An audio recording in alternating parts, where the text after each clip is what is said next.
মা আজকে না একটু স্লাইস রুটি খেতে ইচ্ছা করছে, তবে শুধু স্লাইস রুটি না, তার সাথে না আর একটু কিছু বানিও।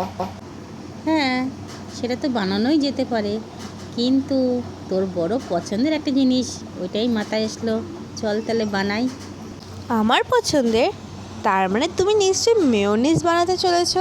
হ্যাঁ রে, তো বন্ধুরা নতুন একটা ভিডিও চলে এসেছে। আজকের ভিডিও হচ্ছে মেয়োনিজের জন্য নিয়ে নেবো 2টো ডিম, আর দিয়ে দেবো 2 থেকে 3টে রসুন, আর দিয়ে দেবো অল্প লেবুর রস, 1 চামচ সাদা তেল, 5 টাকা এটা দুধের গুঁড়োর প্যাকেট, ওটা সবটাই দিয়ে দেবো। আর দিয়ে দেবো গোলমরিচের গুঁড়ো আর সামান্য একটু নুন দিয়ে ভালো করে পেস্ট করা আমার কমপ্লিট। তো স্লাইস রুটির ওপরে আমি এক এক করে এইভাবে স্লাইস রুটিটা আমি টোস্ট করে নিয়েছি, ছেঁকে নিয়েছি, নিয়ে তার উপরে এক এক করে মিশিয়ে দেবো মেয়োনিজটা দিয়ে, এরপরে কেটে দেবো। মেয়ে খেয়ে বলছে কেমন হয়েছে। বাহ, দেখতে তো বেশ সুন্দর লাগছে, এবারে খেয়ে দেখতে হবে। বাহ, খেতে হয়েছে দারুণ।